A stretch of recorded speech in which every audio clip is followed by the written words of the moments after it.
Pada tahun 2007, Fujifilm diambang kematian. Bisnis film fotografi anjlok 90% gara-gara kamera digital yang mulai ngerecokin pasar. Perusahaan yang udah 70 tahun jadi raja film foto ini mendadak kayak dinosaurus di era smartphone. Tapi tahu nggak? Mereka malah launching skincare premium yang sekarang laku 2 triliun rupiah per tahun. Yang lebih gila lagi, teknologi yang mereka pakai buat bikin skincare itu ternyata sama persis dengan teknologi buat bikin film foto. Zat kimia yang dipakai buat cegah foto pudar ternyata bisa cegah kulit keriput. Teknologi buat lapisan film ternyata bisa dipakai buat penetrasi skincare ke kulit. Literally, mereka transform dari photography lab jadi beauty lab. Hari ini kita bakal bedah gimana caranya Fujifilm berhasil pivot dari hampir mati jadi jualan skincare triliunan rupiah. Rahasianya ada di lab kimia mereka yang udah ada selama 70 tahun. Ini cerita tentang melihat koneksi tersembunyi antara mengabadikan foto dengan mengabadikan kecantikan.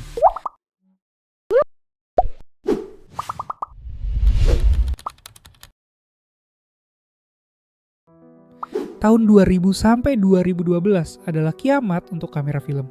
Ini tuh kayak ngelihat dinosaurus punah dalam waktu singkat. Polaroid yang jadi sinonim foto instan. Tiba-tiba tutup toko. Perusahaan seperti Agfa juga nyaris mati.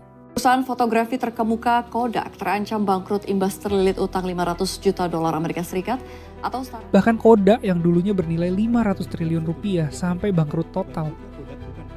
Gimana dengan Fujifilm? Mereka kehilangan 60% sumber pendapatan utama dalam waktu 10 tahun. Bisnis kameranya cuma tersisa 1% dari masa jayanya. Kok bisa kolaps total? Semua karena dua hal, kamera digital dan smartphone. Kombinasi yang jadi perfect storm dan gak ada yang prediksi sebegini cepatnya.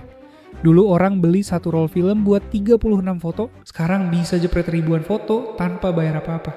Ditambah, kamera digital langsung bisa lihat hasilnya. Gak perlu tunggu cuci foto di lab yang butuh waktu berhari-hari kayak era 90-an dulu. Inilah yang ngebuat CEO Fujifilm, Shigetaka Komori, ngambil keputusan brutal. PHK 5.000 karyawan. Bakar 8,2 triliun rupiah buat restrukturisasi dan nutup ratusan bisnis yang nggak profitable. Menurut Komori sendiri, perubahan bertahap nggak akan cukup. Fujifilm butuh perubahan drastis dalam 2-3 tahun atau mati. Nggak ada pilihan lain, adaptasi atau mati. Tapi Komori punya insight yang berbeda dari CEO lainnya.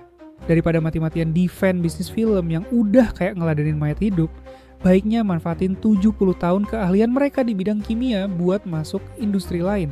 Pertanyaannya, industri apa yang butuh teknologi film fotografi?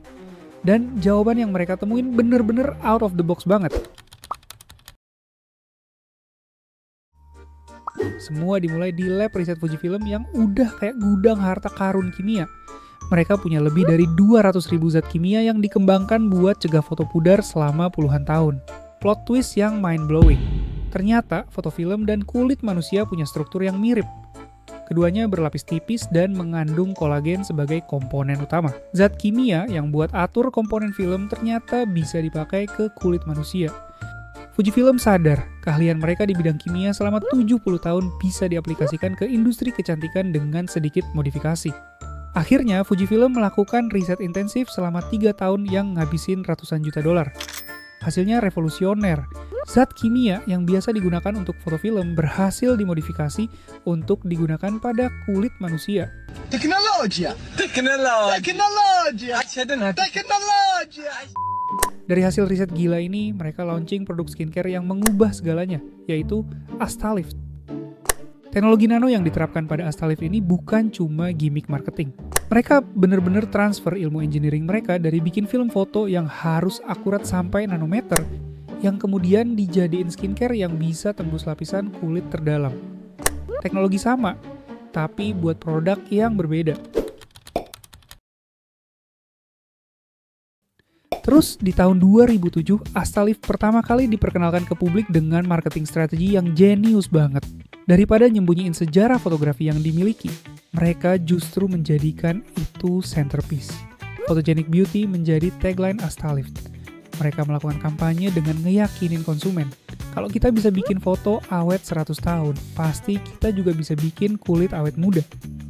Sebuah bold statement dari Fujifilm yang didukung oleh hasil riset teruji. Tapi bukan soal marketing doang.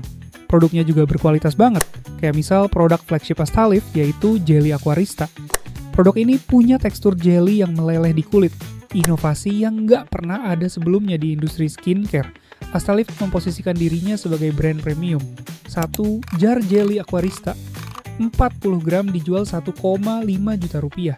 Harga setara skincare luxury Eropa. Mahal? Iya. Worth it? Banget.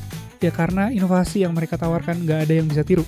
Dalam waktu 3 tahun, Astalift jadi skincare paling populer di Jepang. Astalift berhasil masuk top 5 skincare premium dan capai revenue 2 triliun rupiah per tahun. Orang-orang yang tadinya skeptis, kok perusahaan kamera jual skincare? Malah jadi penasaran dan yakin sama kualitas produknya. Saat ini, Astalift sudah dijual di China, Eropa, dan Asia Tenggara. Di China bahkan jadi kompetitor serius buat SK2 dan La Mer. Dan ini cuma ujung dari gunung es. Fujifilm juga sukses jadi raksasa di dunia kesehatan. Mereka memproduksi berbagai macam medical equipment seperti X-ray digital, CT scan, dan MRI. Bahkan Fujifilm juga jadi produsen obat-obatan seperti obat antivirus, anti kanker, dan ikut serta dalam pengembangan vaksin COVID-19. Dari chemistry lab yang sama, mereka bikin portfolio produk triliunan rupiah yang nggak ada hubungannya sama fotografi. Fujifilm adalah contoh sukses pivot dalam bisnis yang paling spektakuler dalam sejarah modern. Bahkan sekarang pendapatan tertinggi berasal dari bidang kesehatan dengan persentase 44,5% dari total income. Berbanding terbalik dengan rivalnya Kodak yang gagal total dan bangkrut pada tahun 2012. Ironisnya, mereka yang pertama kali menciptakan kamera digital, tapi malah jadi korban teknologi sendiri. Fujifilm jadi satu dari sekian banyak perusahaan yang sukses melakukan perubahan radikal dalam beberapa tahun terakhir. Ada Sony yang awalnya jualan elektronik, tapi terus melebarkan sayapnya ke dunia hiburan kayak film, musik, dan game.